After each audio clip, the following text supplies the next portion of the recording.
Welcome to Incredible Idaho. I'm Wayne Walker. Our first story takes us to the Owyhee Desert, a place often regarded as harsh, barren, and colorless. But tonight we invite you to look at this area in the southwest corner of Idaho with new eyes and discover a fragile world, delicate beauty, and intricate pattern.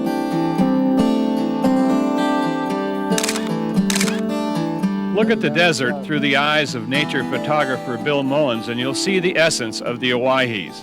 In this case, a beautiful slender bloom, delicately colored and surrounded by the muted tones of the desert landscape. And it's just a really incredible place. It's a photographer's dream, and it's kind of undiscovered, which is nice. Oh, kind of all blooms at the same time. Seen through the eyes of botanist Ann DeBolt, the same bloom becomes a reassurance that despite the pressures man has put on this fragile environment, native plants like this have managed to survive. One feature that this has, it's a little bit hard to see on this one, but why it's called beard tongue is it will have these little hairs. They have value just because they were here before we were, and so just by their very nature of being, we should want to protect them and allow them to continue to survive and exist on the planet. Flowers in this little wash here. Some say that it's an acquired taste, this passion for the austere lines of desert landscape. But once you discover the life hidden beneath the heat waves, you may find yourself craving the quiet and beauty of this Spartan environment. Look carefully. The animal life tends to blend in with the habitat, borrowing color from the desert's muted palette. But the wildflowers are bold and showy, blooming only briefly, but defiantly, colored in the bright hues of a summer garden. I think one of the neat things about the desert wildflowers is so many different kinds, and they grow in some really harsh habitats. Bill's career as a wildlife biologist introduced him to the magic of the Owyhee Desert. But the unusual landscape and distinctive plant life fed his passion for photography. An evening primrose has caught his eye, one of a large variety of primroses that blooms in the desert. There's a couple different ways to use natural lighting out here. In this case, I have the sun on my back and I'm shading the flower, and so the light's real even. And then when I move over, the light becomes a lot harsher, but you also get a lot of texture in the petals and the parts of the flower. Bill says he uses a technique called bracketing, shooting several different exposures.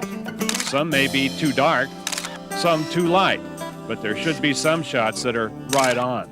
A lot of wildflower photography, you kind of use a lot of patience too, because when the wind's blowing, you have to sit around and wait for it to calm down a little bit. The evening primrose is a fairly common plant native to the Owyhee Desert, but many of the desert's native plants have been crowded out by non-native plants like cheatgrass. Cattle grazing, fire, off-road vehicles, and general habitat loss have also contributed to the decline of some of Idaho's native plant species. And DeBolt's job is to survey the desert and document where some of these increasingly rare plants can still be found. So this is Mulford's milkvetch, or Astragalus mulfordii.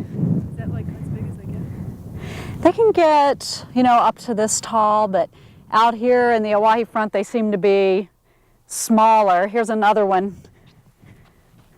It's a little bit bigger. So they have a huge taproot, so I think that's how they can survive in this harsh environment.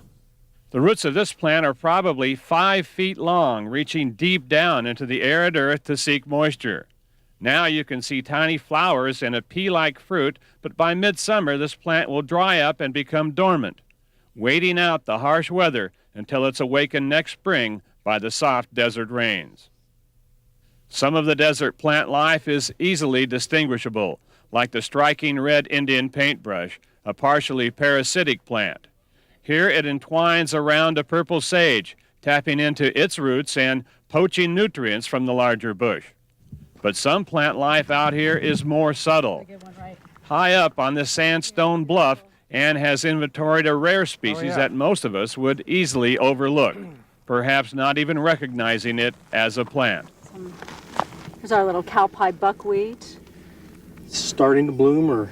Yeah, it blooms late June and into July. So The plant requires the calcium-rich limestone soil that covers the top of this bluff to survive. Its pale yellow flowers are a soft contrast to the deep russet tones of the lichen that also seem to prefer this limestone soil. A bright golden blossom called the princess plume attracts a bee. Another bee works diligently along the lavender blooms of a purple sage, spreading the pollen that fertilizes the bush.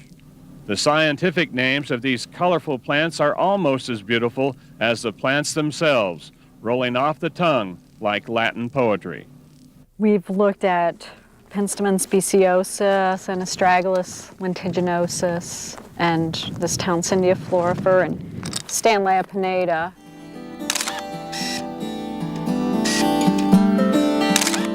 And the rich colors are a photographer's dream. You don't find them just everywhere. You have to look for them or know where to look for them. And that's part of what makes it fun. You go out here and it's kind of like a treasure hunt, and all of a sudden you come across this trove of gems out here in the desert. Bill has recorded many of the desert's gems on film. He says it helps to spend a little bit of time thinking about the shot and what you're trying to convey. These photographs of a hedgehog cactus show various ways of looking at a single plant. The first one is a close-up. You can see that you're just kind of, with a macro lens, getting right down on top of the flower. You have a real pretty waxy petal and real pretty color. And the second shot's kind of backing away where you see the cactus more in its habitat, which again is that real sort of harsh, rocky soil. Third shot here is another hedgehog shot, but it also shows it in association with some of the other plants that grow along with it, in this case dwarf monkey flower. That one. This one Bill calls a lizard's eye view of the same plant. He does a similar sequence with another desert gem, the longleaf phlox. His photos range from a large cluster to a group of 3 blossoms to a single bloom covered with a luster of tiny dewdrops.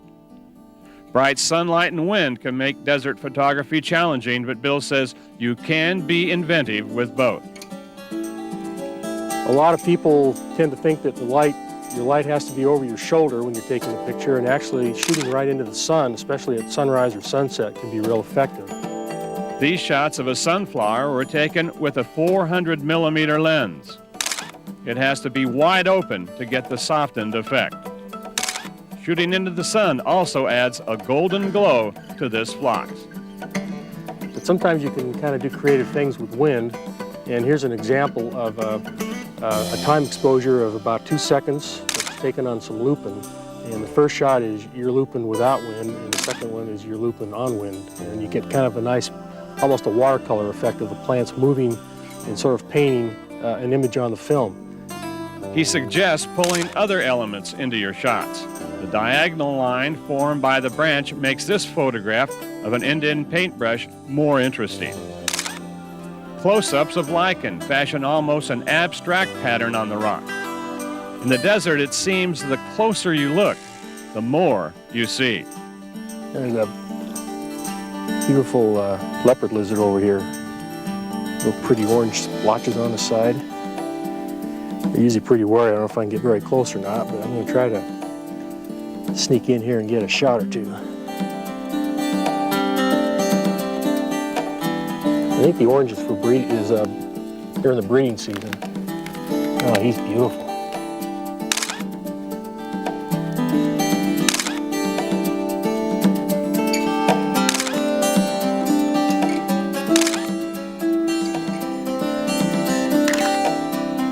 Beautiful. Those orange blotches on there, really nice.